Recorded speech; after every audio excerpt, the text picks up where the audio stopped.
Hi hello welcome. Augustine ஒரு பெரிய கோடீஸ்வரன். அவர் என்ன பண்றாருன்னா, ஒரு பெரிய காரை விட்டுட்டு போயிட்டே இருக்கும்போது என்னாகுது, அங்க ஒரு ரெட் கலர் சிக்னல் போடுறாங்க. அந்த ரெட் கலர் சிக்னல் பார்த்த உடனே காரை நிப்பாட்டுறாரு. அந்த காரை நிப்பாட்டின உடனே என்ன பண்றாங்க, ஒரு வயதானவர் காரை தட்டுறாரு. ஒரு அழுக்கு சட்டை போட்டிருக்காரு. உடல் எல்லாம் அவர் பாத்தீங்கன்னா மெலிஞ்சு போன உடல் மாதிரி இருக்கு. ஒரு குச்சி போல இருக்காரு. அவர் கதவு தட்டி எனக்கு பிச்சை போடுங்கன்னு சொல்லிட்டு கையேந்தி கேட்கிறாரு. அப்ப அகஸ்டின் என்ன பண்றாரு, தன்னுடைய பர்ஸ் எடுத்து என்ன பண்றாரு, ஒரு 100 ரூபாய் பணத்தை எடுத்து போடுறாரு. ஐயா, இந்த பணம் கொடுத்ததுக்கு ரொம்ப நன்றிங்க ஐயா. இந்த பணம் எனக்கு ஒரு பால் வாங்க உதவும், என் குழந்தைக்கு நீங்க நான் பால் வாங்கி தருவேன்னு சொல்லிட்டு அந்த ஆள் சொல்லிட்டு போறாரு. அப்படி சொல்லிட்டு போறோடனே அகஸ்டின் என்ன பண்றாரு, சந்தோஷமா சிரிக்கிறாரு. சிரிச்சுட்டு என்ன பண்றாரு, கார் கண்ணாடியை ஏத்துறாரு. கிரீன் சிக்னலும் போட்டுடுறாங்க. தன்னோட காரை ஓட்டிட்டே போறாரு. தன்னோட மனைவி பக்கத்துல உட்காந்துட்டு இருக்காங்க. பார்த்து முறைச்சிட்டு இருக்காங்க. தன்னோட மனைவி பமிலாவை பாக்குறாரு. உங்களுக்கு நான் எத்தனை தடவை சொல்றது, இந்த மாதிரி யாரையும் நம்பாதீங்க, வெளுத்து போனதெல்லாம் பால் நினைக்காதீங்க, எல்லாருமே ரொம்ப நல்லவங்க நினைக்கிறீங்களே, யாருமே உலகத்துல நல்லவங்க எல்லாம் கிடையாது. இப்ப நீங்க 100 ரூபாய் கொடுத்தீங்கல்ல, இந்த 100 ரூபாய் கொடுத்தவன் போயிட்டு நீங்க வந்து அந்த குழந்தைக்கு பால் வாங்கி தரப்போற, நீங்க போய் பாத்தீங்களா, உங்களுக்கு என்னன்னு தெரியுமா, இந்த 100 ரூபாய் கொடுத்தது இன்னும் வேற யாராவது பணம் கொடுத்தானா அதோட சேர்ந்து அவன் வந்து டாஸ்மார்க் தான் போவான். உங்களுக்கு தெரியவே மாட்டேங்குது, எப்பவுமே யார் எது கேட்டாலும் உடனே பணத்தை அள்ளி கொடுத்துறீங்க, உங்களுக்கு இதே பழப்பா போச்சு அப்படின்னு சொல்லிட்டு திட்டிகிட்டே இருக்காங்க. இவங்க ஆர்கியூமெண்ட்ஸ் போயிட்டே இருக்கு. இப்படி ரெண்டு பேருமே கத்திட்டே இருக்காங்க. கடைசியா என்ன பண்றாங்க, அகஸ்டின் என்ன பண்றாரு, ஒரு ஹேண்ட்பேக் கடையில வந்து நிப்பாட்டுறாரு. அப்பவும் அவங்களோட ஆர்கியூமெண்ட்ஸ் போயிட்டே தான் இருக்கு. சரி, நான் போய் என்னோட ஹேண்ட்பேக்கை பாக்குறேன், நீங்க வரீங்களா அப்படின்னு சொல்லிட்டு கூப்பிடுறேன். அகஸ்டின் நான் கார்லயே இருக்கேன் அப்படின்னு சொல்றாரு. சரின்னு போயிட்டு பமிலா என்ன பண்றா, ஹேண்ட்பேக் கடைக்கு போறா. அகஸ்டின் கார் உள்ளே உட்காந்துட்டு அங்க ஒரு பிளாட்ஃபார்ம்ல அவரோட கண் வந்து போயிட்டு இருக்கு. என்ன பாத்தீங்கன்னா, அவங்க ஒரு 10 வயசு குழந்தை பிச்சை எடுத்துட்டு இருக்கான். அந்த குழந்தைக்கு ஏதாவது உதவுன்னு அகஸ்டின் மனசு துடிக்குது. ஏன்னா அந்த அகஸ்டினுக்கு அந்த குழந்தை பார்த்தோன்னு ஏதோ ஒரு உணர்வு தோணுது. ஆனா அது என்ன உணர்வுன்னு அவனுக்கு தெரியல. ஆனா உதவணும்ன்ற அந்த குழந்தையே பார்த்துட்டே இருக்கான். பமிலா வந்து என்ன பண்றா, தன்னோட ஹேண்ட்பேக் கடைக்கு போயிட்டு ஒரு நல்ல விலை உயர்ந்த ஒரு ஹேண்ட்பேக் வாங்கிட்டு பமிலா தன்னோட கார்ல ஏறுறான். ஏறி முடிச்சதுக்கு அப்புறம் என்ன சொல்றா, என்னங்க அந்த பிளாட்ஃபார்ம் உள்ள அந்த பிச்சைக்கார பையனை பாத்துட்டீங்களா அப்படின்னு சொல்றாரு. அவரு ஆமான்னு சொல்லிட்டு தலையாட்டுறாரு. நீங்க மனசுல நினைச்சுட்டு தானே இருக்கீங்க அப்படின்னு சொல்லிட்டு இருக்கா. ஆமா, நான் அப்படிதான் நினைச்சிட்டு இருக்கேன் அப்படின்னா, நீங்க நினைக்கிற மாதிரி யாரும் நல்லவங்க எல்லாம் கிடையாது. சரி, உங்களுக்கு எனக்கு ஒரு பந்தயம் வச்சுக்கலாம் அப்படின்னு சொல்லிட்டு கேக்குறாங்க. என்ன பந்தயம் சொல்லுங்க அப்படின்றாங்க. நீங்க என்ன பண்ணுங்க, உங்க பர்ஸ் எடுங்க அப்படின்னு சொல்றா. என்ன பந்தயம் சொல்லு அப்படின்னா, இல்ல நான் சொல்றதை மட்டும் செய்யுங்க அப்படின்றா. சரி சொல்லு அப்படின்னு. உங்க பர்ஸ் எடுங்க, உங்க பர்ஸ்குள்ள உள்ள ஆதார், பேன் இந்த மாதிரி நிறைய ஏதாவது வச்சிருப்பீங்களா, அது எல்லாமே எடுத்துருங்க அப்படின்ற. சரின்னு சொல்லிட்டு எடுத்துடுறாரு. எடுத்துட்டு முக்கியமான டாக்குமெண்ட்ஸ் எல்லாம் எடுத்துட்டீங்களா அப்படின்றாரு. எல்லாமே பில்லு முதற்கொண்டு இருந்தது எல்லாத்தையும் எடுத்து போட்டுடுறாரு. சரி, இப்போ நீங்க எவ்வளவு கேஷ் வச்சிருக்கீங்களோ அதை அப்படியே வைங்க. இப்போ நீங்க என்ன பண்ணுங்க, இந்த பிளாட்ஃபார்முக்கு நேரா போங்க. நேரா போய் திரும்பி வாங்க. திரும்பி வந்துட்டு இந்த பர்ஸை கீழே போட்டுடுங்க. அந்த குழந்தை எடுத்து கொடுத்துருச்சு அப்படின்னா அந்த குழந்தை நல்ல குழந்தை, எடுத்து கொடுக்கலன்னா அந்த குழந்தை நல்ல குழந்தை கிடையாது. நீங்க இனிமே யாருக்கும் எந்த விதத்துல பிச்சை போடக்கூடாது. இந்த அக்ரிமெண்ட் உங்களுக்கு ஓகேவான்னு சொல்லிட்டு பமிலா கேட்கறாங்க. அதுக்கு அகஸ்டின் சொல்றான், அவ்வளவுதானே, நான் கண்டிப்பா செய்யறேன், அந்த குழந்தை கொடுத்துரும் நம்பிக்கை இருக்கு அப்படின்னு சொல்றாரு. சரின்னு சொல்லிட்டு என்ன பண்றாங்க, அந்த குழந்தை வந்து ஒரு கண்ணாடி போட்டு பிச்சை எடுத்துட்டு இருக்கு. ஒரு 10 வயசு குழந்தை அந்த பிளாட்ஃபார்ம்ல உட்காந்துட்டு ஒரு அட்டை மேல உட்காந்துட்டு இருக்கு. வெயில் தாங்க முடியும்னு சொல்லிட்டு ஒரு அட்டை மேல உட்காந்துட்டு இருக்கு. பமிலா சொன்ன மாதிரி என்ன பண்றாரு, அந்த பிளாட்ஃபார்ம் வழியா நடந்து போறாரு. அகஸ்டின் நடந்து போய் மறுபடியும் திரும்பி வராரு. திரும்பி வந்து தன்னோட கை தவறி விழுற மாதிரி அந்த பர்ஸை விழுது. அந்த குழந்தை வந்து அந்த பர்ஸ் விழுந்த பக்கத்துல தொட்டு பாக்குது. அந்த பர்ஸ் எடுக்குது. அந்த பர்ஸ் எடுத்துட்டு என்ன பாக்குது, பணத்தை இப்படி கை பக்கமா பாக்குது. பாத்துட்டு என்ன பண்ணுது, தன்னோட பாக்கெட்ல வச்சிருது. ஏன்னா அகஸ்டினுக்கு அந்த பர்ஸை போட்டு வந்த உடனே அந்த குழந்தை கொடுத்துரும் ஒரே நம்பிக்கை அவர் மனசுக்குள்ள சொல்லிட்டே இருக்கு. இதுக்கு நடுவுல பமிலா என்ன பண்றாங்க, தன்னோட போன்ல வீடியோ எடுத்துட்டு இருக்காங்க. அந்த குழந்தை என்ன பண்ணுது ஏது பண்ணுதுன்னு தன்னோட வீட்டுக்காருக்கு காமிக்கு. அந்த குழந்தை வந்து பர்ஸ் எடுத்த உடனே பாக்கெட்ல வச்சிருச்சு. அகஸ்டின் அதை கடந்து வரும்போது அவர் மனசு சொல்லுது, கண்டிப்பா அந்த குழந்தை கொடுத்துரும் இருக்கு. ஏன்னா அந்த குழந்தை பர்ஸை வந்து கொடுக்கல. அவருக்கு ஒண்ணுமே புரியல. ஒரே மனசுல வருத்தம், வேதனை. பமிலா சொன்ன மாதிரியே ஆயிடுச்சுன்னு சொல்லிட்டு போறாரு. மறுபடியும் காருக்குள்ள வந்து ஏறாரு. அப்ப பமிலா சொல்றா, பாத்தீங்களா, நீங்க நம்புற எல்லாருமே நல்லவங்க கிடையாது. நீங்க உலகத்துல எல்லாருமே நல்லவங்களா இருப்பாங்க நீங்க நினைக்கிறீங்க. அந்த மாதிரி நீங்க நினைக்கிற எல்லாருமே நல்லவங்க கிடையாது. இப்பயாவது நீங்க புரிஞ்சுக்கோங்க. பாக்குற எல்லார்கிட்டயுமே எவ்வளவு பணம் இருக்கோ அப்படியே அள்ளி தூக்கி போட்டுறாதீங்க. சில பேர் வந்து ஏமாத்துறவங்க இருக்காங்க. இப்பயாவது நீங்க தெரிஞ்சுக்கோங்க அப்படின்னு சொல்றாங்க. சரி பமிலான்னு சொல்லிட்டு ஒரு தலை அசிஸ்ட் என்ன பண்றாரு, கிளம்புறாங்க அந்த இடத்த விட்டு. அந்த குழந்தை பாத்தீங்கன்னா ஒரு 10 வயசு குழந்தை. அந்த குழந்தை பிச்சை எடுத்துட்டு இருக்கு. அந்த குழந்தைக்கு எதுவும் வீடு வாசல் எதுவுமே கிடையாது. அந்த குழந்தையோட மிகப்பெரிய ஆசை என்னன்னா, தனக்குன்னு ஒரு வீடு இருக்கணும், தனக்குன்னு ஒரு குடும்பம் இருக்கணும் தான் ஆசைப்பட்டது. அந்த குழந்தை வந்து ஒரு பிறக்கும் போதே அந்த குழந்தைக்கு கண் தெரியாது. கண்ணு தெரியாம அந்த குழந்தை வந்து ஒரு குப்பை தொட்டியில தான் இருந்திருக்கு. அங்க ஒரு தெருவுல வசிக்கிற பெண் வந்து என்ன பண்றா, அந்த குழந்தை எடுத்து வளர்க்குறா. அந்த குழந்தைக்கும் அந்த தெருவுல வசிக்கிற பெண்ணுக்கும் பெருசா வீடு கிடையாது. ஏதோ ஒரு கூரை மாதிரி போட்டு அவ இருக்கிற வரைக்கும் குழந்தைய வளர்த்து விட்டா. அவளுக்கு நோய்வாய்ப்பட்டு அவளுக்கு உடம்பு முடியாம இறந்துட்டா. இருந்தும் என்ன பண்றாங்க, அந்த தெருவுல வாழ்றவங்க அந்த குழந்தைக்கு ஏதாவது கொடுத்துட்டு அப்படி அப்படியே வளர்த்துட்டு இருந்தாங்க. இப்படி வளர்த்துட்டே இருக்கும்போது அந்த குழந்தைக்கு என்ன ஆச்சுன்னா, ஒரு கட்டத்துல தெரு மட்டும் தான் நம்ம வீடுன்ற ஒரு எண்ணமே வந்துருச்சு. அந்த குழந்தைக்கு பெருசா ஒன்னும் கண்ணு தெரியாது, ஒன்னும் செய்ய தெரியாது, ஒன்னும் தெரியாது. அதனால அந்த குழந்தை அந்த பிளாட்ஃபார்ம்ல உட்காந்து பிச்சை எடுத்துட்டு இருக்கு. ஒரு நாள் அந்த குழந்தை என்ன பண்ணது, ஒரு கடை வாசல்ல படுத்து தூங்கிடுது. அந்த கடைக்கார ஒரு நாயை போல இந்த குழந்தைய விரட்டுறான். அறிவில்ல பிச்சைக்கார நாய் எங்க வந்து படுத்துட்டு இருக்கு அப்படின்னு சொல்லிட்டு அந்த குழந்தைய திட்டுறான். குழந்தை எப்பவும் பிச்சை எடுக்கிறதுக்கு ஒரு இடம் வச்சிருக்கு. அப்ப அந்த குழந்தை வந்து பாத்தீங்கன்னா ஒரு கொம்பு எடுத்துக்குது. கொம்பு எடுத்து ஊனி ஏதாவது தட்டி தட்டி பார்த்துதான் அந்த குழந்தை நடந்து வருது. அந்த குழந்தைக்கு பெருசா வழி காமிக்கிறது பார்த்தீங்கன்னா ஹாரன் சத்தமும் மனிதர்கள் சத்தம் தான். அந்த குழந்தை வந்து அகஸ்டின் பர்ஸை விட்டுட்டு போயிட்டாரு. அந்த குழந்தை இருந்துமே எனக்கு ஏதாவது கொடுங்க, எனக்கு பசிக்குது அப்படின்னு சொல்லிட்டு அந்த குழந்தை கேட்டுட்டு இருக்கும். அந்த குழந்தை பேர் வந்து பீட்டர். பீட்டர் வந்து கையேந்தி பிச்சை எடுத்துட்டு இருப்பான். எனக்கு ஏதாவது பசிக்குது, ஏதாவது கொடுங்க. ஆனா நிறைய பேர் அந்த பிளாட்ஃபார்மை தாண்டி தான் போயிட்டு இருப்பாங்க. ஆனா அந்த குழந்தை பெருசா யாருமே கண்டுக்கிறது கிடையாது. அந்த குழந்தை ஏதாவது ஒரு இடத்துல படுத்துக்கும். அந்த குழந்தை என்ன நினைக்குது அப்படின்னா, அந்த பர்ஸ்ல உள்ள பணத்தை பாக்குது. பணத்தை பார்த்தோன்னே என்ன நினைக்குது, கடவுளா பார்த்து நம்ம கொடுத்துருக்காரு, நம்ம வந்து ஒரு நல்ல போர்வை போத்திக்கலாம், நல்ல சாப்பாடு வாங்கலாம் அப்படின்னு நினைக்குது. நினைச்ச உடனே யோசனை பண்ணுது, இவ்வளவு நிறைய பணம் இருக்கே, இந்த பணம் வந்து நமக்கு யாரும் பிச்சையா போடல, இந்த பர்ஸ் வந்து தெரியாம தான் விழுந்திருக்கும், அப்ப இந்த பணம் நமக்கான பணம் கிடையாது.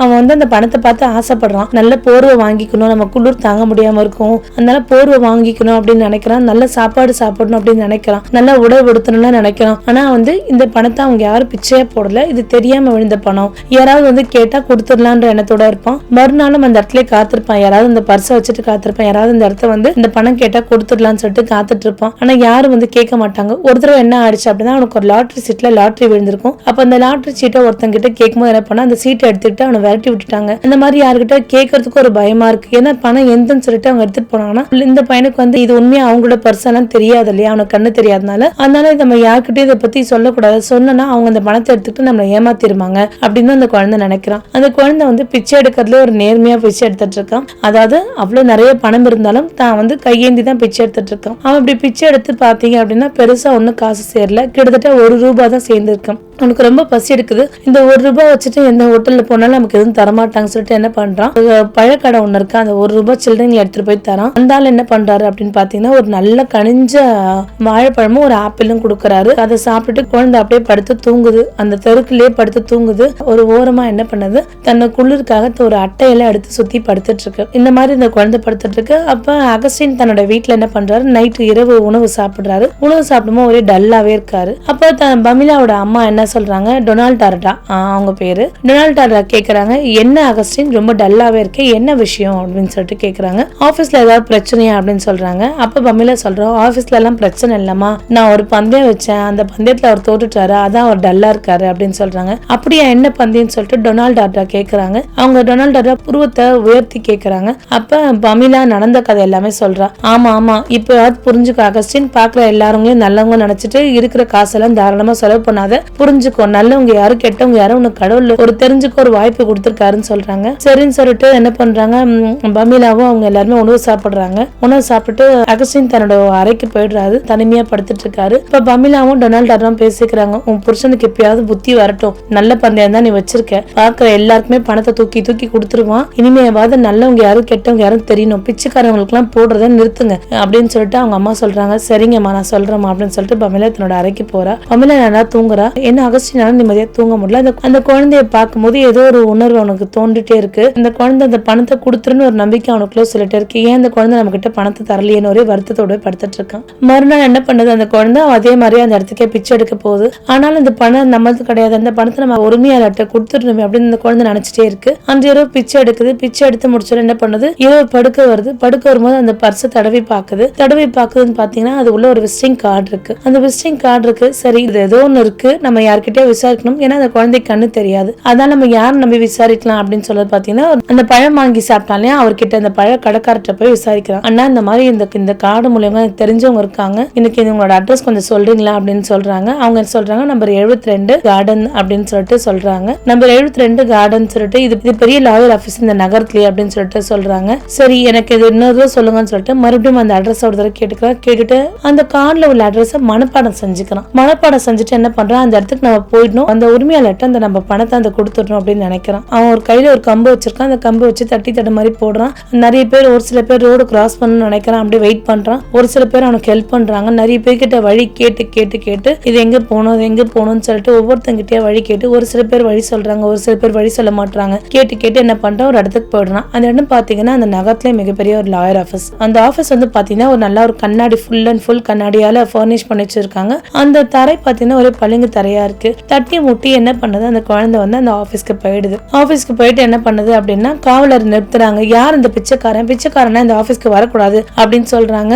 இல்ல நான் இந்த ஒருத்தரை பார்க்கணும்னு சொல்லிட்டு அந்த ஒரு கார்டை காமிக்கிறான். இங்க உள்ள யாரையும் பிச்சைக்காரங்களாம் பார்க்க முடியாது, ஒழுங்கு மரியாதை வெளியில போன்னு சொல்லிட்டு அந்த குழந்தைய துரத்தி அடிக்கிறாங்க.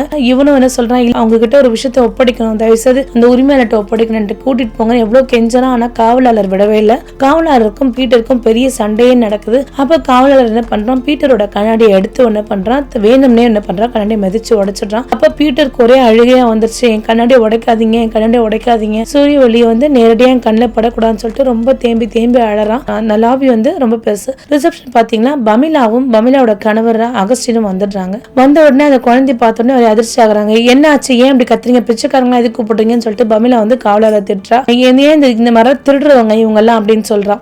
இல்ல நான் திருடெல்லாம் வரல வந்து அந்த குழந்தை வந்து ஒரே அழுது. என்னது திருட வரலையா, உன்னை பார்க்கும் போது அப்படிதான் இருக்கு, உன்னோட உடையெல்லாம் பார்க்கும்போது ரொம்ப கேவலமா இருக்கு, ஒரு பிச்சைக்காரர் எப்படி இந்த ஆபீஸ்க்குள்ள வர்றான்னு சொல்லிட்டு காவலர் தூக்கி வெளியில அனுப்புங்கன்னு சொல்றான். அப்ப காவலர் எடுக்கிறான். இல்ல நான் ஒரு பொருளை ஒப்படைக்க தான் வந்திருக்கேன், நான் திருட்டு கிடையாது, நான் யார் பொருளையும் திருடுனது கிடையாது அப்படின்னு சொல்றான். அகஸ்டின் என்ன சொல்றாரு, காவலர் நிப்பாட்ட சொல்றாரு. அகஸ்டின் ஒரு கோபமான பார்வை பாக்குறாரு. பமிலா அமைதியாடுறா. என்ன பொருள் பண்ணி கொடுக்கணும் அப்படின்னு சொல்றா. இது வந்து ஒருத்தவங்களோட பர்ஸ், இந்த பர்சுக்குள்ள அந்த கார்டு இருந்தது, இந்த பர்சுக்குள்ள பணம் இருக்கு, இது வந்து விழுந்துருச்சு, எனக்கு வந்து கண் பார்வை தெரியாது, இந்த பர்ஸை யாராவது கேட்பாங்க, கேட்டா கொடுத்துடலாம் நினைச்சா, ஆனா யாருமே வந்து கேட்கல, அதனால இந்த பர்ஸை நான் தொட்டு பார்க்கும்போது அந்த கார்டு அந்த பர்சுக்குள்ள இருந்தது அப்படின்னு சொல்றாங்க. இந்த பர்சுக்குள்ள அந்த கார்டு இருந்தது, அதனால தான் அந்த கார்டை தேடி வந்தேன், இது என்னுடைய பணம் கிடையாது, இதுல நிறைய பணம் இருக்குன்னு சொல்லி கொடுத்த உடனே அகஸ்டின் அந்த பணத்துல எண்ணி பாக்குறான். அதுல இருந்து ₹1 கூட பணம் குறையல, எல்லாமே கரெக்டா இருக்கு. இதை பார்த்த பமிலாவும் அதிர்ச்சி ஆடுறான், அகஸ்டின் அதிர்ச்சி ஆடுறாங்க. அகஸ்டின் என்ன பண்றாருன்னா, அந்த குழந்தைய பார்த்துட்டு மிக்க நன்றி, இது என்னுடைய பர்ஸ் தான், நீ கொடுத்ததுக்கு ரொம்ப ரொம்ப நன்றி, இந்தா கொஞ்சம் பணம் வச்சுக்கோ அப்படின்னு சொல்லி கொடுக்குறாரு. மன்னிச்சுக்கோங்க, எனக்கு வந்து பணம் எல்லாம் வேண்டாம் அப்படின்னு சொல்றான். ஒரு வேளை உணவு மட்டும் வாங்கி கொடுங்க, வயிறார சாப்பிடறதுக்கு மட்டும் சொல்லிட்டு கேட்கறான். கேட்டுட்டு என்ன பண்றான், கீழே குனிஞ்சு தரை தட்டி பாக்குறான். கண்ணாடி உடஞ்சிருக்குன்னு சொல்லிட்டு வேதனைப்படுறான், ஒரே வருத்தப்படுறான். அந்த கண்ணாடி ஒட்ட வைக்க முடியுமான்னு ஒட்டி பாக்குறான் குழந்தை. அந்த குழந்தையெல்லாம் அந்த கண்ணாடி ஒட்ட முடியல. இப்ப பீட்டர் ரொம்ப அழுறான். எனக்கு வந்து சூரிய ஒளி வெளிச்சம் என் கண்ணுக்கு நேரடியா படக்கூடாது, எனக்கு ஏற்கனவே கண்ணு தெரியாது, சுத்தமாவே எனக்கு தெரியாது அப்படின்னு சொல்லிட்டு உட்காந்து அழறான். அப்ப அகஸ்டின் வந்து சொல்றாரு, கவலைப்படாத, உனக்கு கண்ணாடி நான் வாங்கி தரேன் அப்படின்னு சொல்றாரு. சரி, எனக்கு விலை மலிவா உள்ள கண்ணாடி ஏதாவது வாங்கி கொடுங்க அப்படின்னு சொல்றான். உனக்கு நிஜமாவே பணம் வேண்டாமா, எனக்கு பணம் வேண்டாம், ஒரு வேளை உணவு மட்டும் போதும் அப்படின்றான். இப்ப பமிலா இதை பார்த்த உடனே, நம்ம கணவர் சொல்ற விஷயம் உண்மைதான், உண்மையாவே நல்ல மனிதர்கள் இந்த நகரத்துல இருக்காங்க, அவர் சொன்ன மாதிரி அந்த குழந்தை அந்த பணத்தை கொடுக்கணும் எதிர்பார்க்கவே இல்லை, அந்த குழந்தை அந்த பணத்தை கொடுத்துருச்சு. அந்த குழந்தைக்கு கண்ணு தெரியாத ஒரே காரணத்துக்காக அந்த குழந்தை உடனடியாக அந்த பர்ஸை தர முடியல. கண்ணு தெரியலனா கூட அந்த குழந்தை எவ்வளவு நேர்மையா இருக்குன்னு சொல்லிட்டு அந்த குழந்தை நினைச்சு ஒரே சந்தோஷப்படுறான். அந்த காவலர்கிட்ட என்ன சொல்றா, அந்த குழந்தைக்கு அந்த குளிப்பாட்டி நல்ல உடை அணிஞ்சிட்டு கூட்டிட்டு வாங்க அப்படின்னு சொல்லிட்டு சொல்றா. இந்த பக்கத்துல கடை இருக்கு, அங்க உடை வாங்கிட்டு வாங்கன்னு சொல்றான். அந்த குழந்தை குளிப்பாட்டி பக்கத்துல உடை அணிஞ்சிட்டு கூட்டிட்டு வராங்க. அந்த குழந்தை பாத்தீங்கன்னா அவ்வளவு சந்தோஷமா இருக்கு, நல்ல உடை அணிஞ்சிருக்கேன், நான் நிஜமா தான் சொல்றீங்களா அப்படின்னு சொல்லி கேட்கறான். ஆமா அப்படின்னு சொல்லிட்டு அந்த குழந்தை ஒரு நல்ல உடை அணிஞ்சிட்டு அப்படியே கூட்டிட்டு வராங்க. அப்ப எனக்கு ஒரு வேளை சாப்பாடு வாங்கி தரீங்களா அப்படின்னு சொல்றாங்க. கண்டிப்பா ஒரு வேளை சாப்பாடு நான் நல்லாவே வாங்கி தரேன் அப்படின்னு சொல்றாங்க. நல்ல உணவு வாங்கி தரேன் அப்படின்னு சொல்றாங்க. அப்ப என்ன பண்றா, அகஸ்டின் பமிலா பார்த்துட்டு, பமிலா உண்மையாவே நீ நல்லா மாறி இருக்க, நீ எப்பவுமே ஒரு மேன்மையான குணம் கொண்டவ, ஆனா இவ்வளவு நாள் உன்னோட குணம் எங்க போச்சுன்னு எனக்கு தெரியல, ஓகே 10 ஆண்டு காலமாவே நீ இப்படிதான் இருக்க அப்படின்னா. ஆமாங்க, நான் நிறைய மாறிட்டேன், எல்லார்கிட்டவும் கோபமும் வெறுப்பாவும் தான் நடந்துக்கிறேன், என் வாழ்க்கையில் நடந்த சில விஷயங்கள் வந்து என்ன அந்த மாதிரி நடக்க வச்சிருச்சு, நம்ம நம்புறவங்க எல்லாருமே நல்லவங்களும் நம்ம சொல்ல முடியாது, ஒரு சில பேர் மட்டும் தான் நல்லவங்க, ஆனா நீங்க இந்த குழந்தை வந்து நேர்மையான குழந்தை, கண்டிப்பா கொடுத்துரும் நீங்க சொன்னீங்க, நீங்க சொன்ன மாதிரியே அந்த குழந்தை கொடுத்துருச்சு, உண்மையாவே நல்லவங்க எல்லாருமே இந்த உலகத்திலயும் இருக்காங்க, நான் தான் எல்லாருமே தப்பா புரிஞ்சுக்கிட்டேங்க அப்படின்னு சொல்லிட்டு வருத்தப்படுறா. நல்ல ஒரு ஹோட்டலுக்கு கூட்டிட்டு போறாங்க, காஸ்ட்லியான ஃபுட் ஃபுட் எல்லாமே வாங்கி தராங்க. அந்த குழந்தை வந்து ஹோட்டல்ல உட்காந்துருக்கு, ஒரு மாதிரி நடுங்கின கையோட உட்காந்துருக்கு. அப்ப அகஸ்டின் என்ன பண்றாங்க, அந்த குழந்தையோட ஷோல்டர் மேல போட்டு நீ நல்லா சாப்பிடு, உனக்கு என்னென்ன வேணும்ன்றதை நல்லா சாப்பிடுன்னு சொல்றாங்க. நல்லா சாப்பிட வைக்கிறாங்க. நல்லா சாப்பிட வச்சுட்டு என்ன பண்றாங்க அப்படின்னா ஒரு ஆப்டிக்கல் ஷாப் கூட்டிட்டு போயிட்டு நல்ல விலை உயர்ந்த கிளாஸ் வாங்கி தராங்க. இதை வாங்கி கொடுத்தோன்னே அந்த குழந்தை என்ன பண்ணிடுச்சு, எனக்கு ரொம்ப நன்றிங்க, எனக்கு ஒரு வேலை சாப்பாடு போட்டதுக்கும் கண்ணாடி வாங்கி கொடுத்ததுக்கும் ரொம்ப நன்றி. அப்ப அந்த குழந்தை ஹோட்டல்ல சாப்பிடும்போது சொல்லும், அந்த குழந்தையோட கதை சொல்லும், நான் வந்து ஒரு குப்பை தொட்டில இருந்தா எடுத்தேன், அந்த தெருவில் வசிக்கிறவங்க தான் வந்து வளர்த்தாங்க, இறந்துட்டாங்க. மற்ற தெருவில் வசிக்கிறவங்களும் கொஞ்சம் கொஞ்சம் கொடுத்து வளர்த்தாங்க. எல்லாருமே நோய்வாய்ப்பட்டு இறந்ததால நான் தெருவிலே விட்டுட்டேன். ஆனா நான் குடும்பமா இருக்கணும்னு நினைச்சேன், எனக்குன்னு ஒரு குடும்பம் இருக்கணும், எனக்குன்னு ஒரு வீடு இருக்கணும்னு நினைச்சேன் அப்படின்னு சொல்லிட்டு அந்த கதையெல்லாம் அகஸ்டின் கிட்டயும் பமிலா கிட்டயும் சொல்லுவாங்க. அவங்களுக்கு இது கேட்ட உடனே ஒரே ஒரு மாதிரி உணர்ச்சி பூர்வமா ஆயிடுறாங்க ரெண்டு பேருமே. அப்ப பீட்டர் என்ன சொல்றான், நான் சாப்பிட்டு முடிச்சதுக்கு அப்புறம் நன்றி சொல்லிட்டு போகும்போது பமிலாக்கும் அகஸ்டினுக்கும் ஒரு உணர்ச்சி வசப்படுது. நம்ம ஏன் வந்து பீட்டரை பார்த்துக்க கூடாது, இவ்வளவு ஒரு நேர்மையான குழந்தைய இருக்கு, நம்ம ஏன் பார்த்துக்க கூடாது அப்படின்னு நினைக்கிறாங்க. அப்ப பீட்டரை கூப்பிட்டு நீ எங்க வீட்டுக்கு வரியா அப்படின்னு சொல்லிட்டு கேக்குறாங்க. அவனுக்கு பயமாவும் இருக்கு, ஏன்னா நம்மள யாருமே வீட்டுக்குன்னு கூப்பிட்டு கிடையாது, உங்க வீட்டுக்கு எல்லாம் கூப்பிடுறாங்களே, உண்மையாவே அவங்க நல்லவங்களா இருப்பாங்களா, நம்மள விளையாட்டு கூப்பிடுறாங்களா சீரியஸா கூப்பிடுறாங்களா அப்படின்றாங்க. நீங்க விளையாட்டு கூப்பிடுறீங்களா சீரியஸா கூப்பிடுறீங்களானே அந்த குழந்தை கேக்குது. இல்ல நான் சீரியஸா தான் கூப்பிடுறேன், எங்களுக்கு ஒரு வீடு இருக்கு, நல்லா இருக்கும் அந்த வீடு, நீ அந்த வீட்டுல இரு அப்படின்னு சொல்லிட்டு கூப்பிடுறாங்க. கூப்பிடும் போதே என்ன நினைக்கிறாங்க, 10 ஆண்டுக்கு முன்னாடி என்ன ஆகுதுன்னா பமிலாக்கும் அகஸ்டினுக்கும் ரெண்டு பேரும் ஒன்னா நல்லா படிக்கிறாங்க, ரெண்டு பேருமே காதலிச்சு திருமணம் பண்றாங்க. அவங்களோட வாழ்க்கையில ஒரு படியா முன்னேறிட்டே இருக்காங்க. அவங்க வாழ்க்கையில எல்லா விஷயத்திலயும் அவங்க தொட்ட எல்லா விஷயத்திலுமே வெற்றி கிடைச்சிட்டே இருக்கு. பமிலா வந்து கர்ப்பமாகறாங்க, ஒரு 10 மாதம் ஆகுது, அவங்களுக்கு டெலிவரி ஆகுது. அவங்களுக்கு டெலிவரி ஆகும்போது அவங்களோட குழந்தை வந்து இறந்து போயிடுது. அப்ப அவங்களுக்கு அதை நினைச்சு பாக்குறாங்க, பீட்டரையும் நினைச்சு பாக்குறாங்க. இப்ப பீட்டரையும் கூப்பிடுறாங்க தன்னோட வீட்டுக்கு வான்னு சொன்னேன். பீட்டர் என்ன பண்றா, சரி சமத்தோட என்ன பண்றா, பீட்டர் நான் வரேன் வீட்டுக்கு அப்படின்னு சொல்றான். பீட்டரை கூட்டிட்டு அகஸ்டினும் பமிலாவும் என்ன பண்றாங்க, அவங்களோட மாளிகைக்கு போறாங்க. அவங்க பாத்தீங்கன்னா அப்படியே தரையெல்லாம் சில்லுன்னு இருக்கு, அவனுக்கு ஒரு மாதிரி டிஃப்ரெண்டா ஃபீல் ஆகுது. அப்ப அகஸ்டின் வந்து பத்திரமா கூட்டிட்டு போயிட்டு இதுதான் அவனோட அறைன்னு சொல்லிட்டு காமிக்கிறாங்க. இங்க நிம்மதியா தூங்கலாம் அப்படின்னு சொல்லிட்டு சொல்றாங்க. ரொம்ப சந்தோஷம் பண்றான். அப்ப டொனால்ட் டாட்டா பாக்குறான், யார் இந்த குழந்தை, எது கூட்டிட்டு வந்திருக்கீங்க அப்படின்னு சொல்றான். நாங்க சொன்னலமா ஒரு கதை ஒண்ணு சொன்னல, அதை கூட அகஸ்டின் தோட்டுட்டாரு நான் சொல்லிட்டேன்லமா, அந்த குழந்தை தான் அது அப்படின்னு சொன்ன உடனே டொனால்ட் டாட்டாக்கு ரொம்ப கோவம் வருது. பிச்சைக்காரன்லாம் வீட்டுக்கு எது கூப்பிடுறீங்க அப்படி, இந்த மாதிரி கூட்டிட்டு வரக்கூடாது, உங்களுக்கு தெரியாது அப்படின்னு சொல்லிட்டு திட்டுறாங்க. அப்ப அந்த குழந்தை பாத்தீங்கன்னா ஒரு வெள்ளை லென்ஸ் படிச்ச ஒரு கண்ணோட இருக்கு. இந்த குழந்தை பார்த்தோன்னே டொனால்ட் டாட்டாக்கு தன்னோட ஒரு பழைய ஞாபகம் வருது. என்ன அப்படின்னு பாத்தீங்கன்னா தன்னுடைய மகளுக்கு ஒரு குழந்தை பிறக்குது. அந்த குழந்தை வந்து குருடா பிறக்குது. அந்த குருடான குழந்தை இவ குப்பத்தட்டுல போட்டுறா. எனக்கு ஒரு பேரன் குருடா எப்பவுமே வரவே முடியாதுன்னு சொல்லிட்டு குப்பத்தட்டுல போட்டுறா. டாக்டர்ஸ் கிட்டயும் என்ன பண்றா, கொஞ்சம் பணம் கொடுத்து என் குழந்தை இறந்துருச்சு அப்படின்னு நீங்க அகஸ்டின் கிட்ட பமிலா கிட்ட சொல்லிடணும்னு சொல்றான். ஏற்கனவே அந்த டாக்டர் வந்து நிறைய லஞ்ச ஊழல் வழக்குல இருந்ததால டொனால்ட் டாக்டர்கிட்ட பணம் வாங்கிட்டு குழந்தை இறந்துருச்சு அப்படின்னு சொல்லிட்டு போய் சொல்லிடுறா. அப்ப அவளுக்கு அந்த நினைப்பு வந்துருது, இந்த குழந்தை தானே அதுவா இருக்குமோ அப்படின்னு யோசனை பண்றா. அன்னைக்கு என்ன பண்றான், பீட்டர் வந்து நல்லா தூங்கிட்டு இருக்கான். எப்பவும் போல அவன் தெருக்குள்ள ரொம்ப குளிர தூங்கிட்டு இருப்பான். இன்னைக்கு நல்ல பெட்ல நல்ல பெட்ஷீட் போட்டு தூங்கிட்டு இருக்கான். இருந்தும் டொனால்ட் டாட்டாவுக்கு ஒரு சந்தேகம் வருது, இந்த குழந்தை தன்னுடைய மகளோட குழந்தையா இருக்குமோன்னு சந்தேகம் வருது. அப்ப என்ன பண்றான், அவனுக்கு தெரியாம என்ன பண்றான், அவனோட முடியை கட் பண்ணி வச்சுக்கிறான். மறுநாள் என்ன பண்றான், டிஎன்ஏ டெஸ்ட்டுக்கு அந்த முடியை கொண்டு போய் கொடுக்குறா. தன்னோட மகளோட முடியும் எடுத்து கொடுக்குறா. இது ரெண்டு மேட்ச் ஆகுதான்னு சொல்லிட்டு கொடுக்குறாங்க. கொடுத்துட்டு வரான். இதுக்கு இடைப்பட்டு அடுத்த நாள் என்ன பண்றாங்க, அகஸ்டினும் பமிலாவும் என்ன பண்றாங்க, பீட்டர் அழைச்சிட்டு ஒரு கண் மருத்துவர் கிட்ட கூட்டிட்டு போறாங்க. கண் மருத்துவர் கிட்ட கூட்டிட்டு போயிட்டு அவனை பரிசோதனை பண்றாங்க. பரிசோதனை பண்ணும்போது என்ன சொல்றாங்க, இவன் வந்து பிறக்கும் போதே வந்து கண் தெரியாம பிறந்திருக்கான். பிறை வந்து வெள்ளை பிறையா இருக்கு, மறைச்சிருக்கு. லென்ஸ் வந்து முழுசா மறைச்சிருக்கு. இதனோட ட்ரீட்மெண்ட் வந்து பாத்தீங்க அப்படின்னா ரொம்ப காஸ்ட்லியா இருக்கும், விலை உயர்ந்ததா இருக்கும், உங்களுக்கு சம்பந்தமா அப்படின்னு யோசனை பண்ணும்போது பீட்டர் வந்து தலை குனியறான், அழுகுறான். ஏன்னா விலை உயர்ந்ததுன்னு சொன்னோன்னே இவங்க செலவு பண்ணல, நமக்கே இவங்களுக்கு தொந்தரவு அப்படின்னு சொல்றான். அப்ப பீட்டர் என்ன சொல்றான், அகஸ்டின் வாங்க நம்ம போயிடலாம், விலை உயர்ந்ததுலாம் நமக்கு வேண்டாம், நம்ம வீட்டுக்கே போயிடலாம், நான் இப்படியே இருந்துக்கிறேன் அப்படின்னு சொல்றோம். அப்ப அகஸ்டின் வந்து சொல்றாரு டாக்டர் கிட்ட, எவ்வளவு செலவானாலும் பரவாயில்ல நீங்க செய்யுங்க அப்படின்னு சொல்லி ஒரே சந்தோஷப்படுறது. அப்படியே அவனுக்கு கண்ணெல்லாம் கலங்குது. பமிலாவும் கண்டிப்பா எவ்வளவு செலவானாலும் பரவாயில்லன்னு பமிலாவும் டாக்டர் கிட்ட சொல்றாங்க.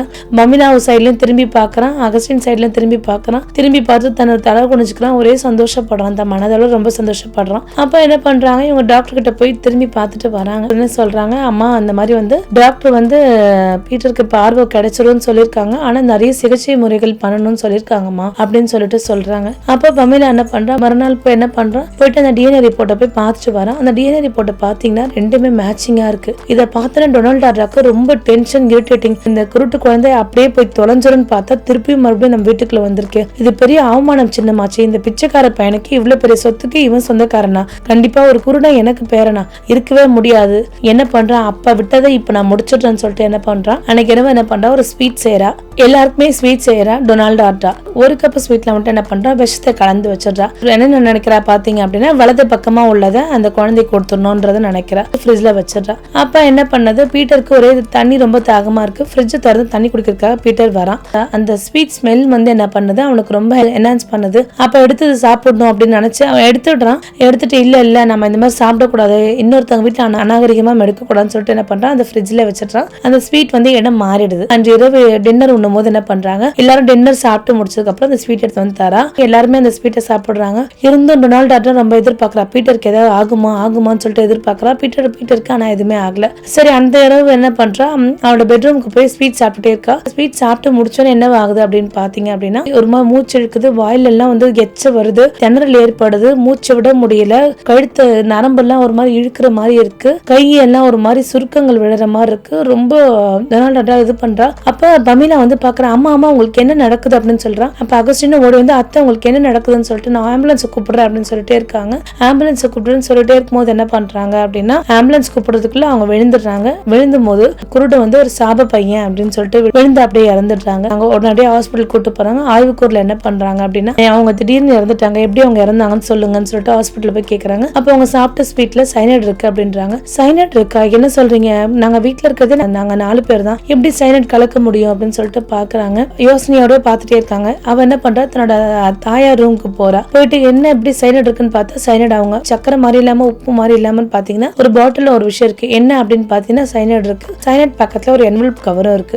என்னன்னு பாத்தீங்கன்னா டிஎன்ஏ ரிப்போர்ட் பாத்தீங்கன்னா மேட்சிங்கா இருக்கு. அவருக்கு பார்த்தோன்னே அதிர்ச்சி ஆகுறா. என்ன இது ஒண்ணுமே புரியலையே நமக்கு அப்படின்னு சொல்லிட்டு, இந்த குழந்தை நம்மளோட குழந்தையா, ரொம்ப அதிர்ச்சியா பாக்குறா. ஒண்ணுமே புரியல அவளுக்கு. அப்ப அங்க இருந்து கீழே டிராவல்லாம் தேடி பார்க்க ஒரு பழைய டைரி ஒண்ணு கிடைக்குது. அந்த பழைய டைரியில அந்த தாய் எழுதி வச்சிருக்கா, இந்த மாதிரி என் மகளுக்கு ஒரு மகன் பிறந்தது, அந்த மகன் நான் ஒரு குப்பத்தட்டுல போட்டேன், டாக்டருக்கு லஞ்சம் கொடுத்து என் மகள்கிட்ட இறந்ததா சொன்னா, அந்த குழந்தை வந்து குருடு அப்படின்னு சொல்லிட்டு போடுமா. அவ தேம்பி அழறா. அப்ப அழுதுட்டே இருக்கும்போது அகஸ்டின் வராரு. என்ன பமிலா, ஏன் இவ்வளவு அழுதுட்டு இருக்க, அம்மா போன வருத்தத்துல என்ன? இல்ல, எங்க அம்மா வந்து ஒரு கொள்ளைக்காரங்க, என் குழந்தை என்கிட்ட இருந்து பிரிச்சிருக்காங்க அப்படின்னு சொல்லிட்டு, பீட்டர் வந்து நம்மளோட குழந்தை தான் அப்படின்னு சொல்றா. பீட்டர் வந்து நம்மளோட குழந்தை தான், அவங்க கிட்ட இந்த குழந்தை நான் தத்தெடுத்து வளர்க்க போறேன்னு சொன்னேன், அதனால இந்த குழந்தைய கொலை பண்ற அளவுக்கு அவங்க துணிஞ்சிருக்காங்க, அவங்க எவ்வளவு ஒரு கொடுமையானவங்க பாருங்க அப்படின்னு சொல்றா. நம்ம குழந்தைய நம்ம கிட்ட பிரிச்சதும் இல்லாம நம்ம குழந்தைய சாகடிக்கிறதுக்கு ரெடியா இருந்திருக்காங்க அப்படின்னு சொல்றா. மறுநாள் என்ன பண்றா, அவங்களோட இறுதி சடங்குக்காக வா அப்படின்னு சொல்லிட்டு அகஸ்டின் கூப்பிடுறாரு. அவங்க இறுதி சடங்குக்கு எப்பவுமே வர மாட்டேன், எனக்கு வாழ்க்கையில இழிச்சது பெரிய தப்பு, என் குழந்தைய எவ்வளவு வருஷம் பிரிச்சது மட்டும் இல்லாம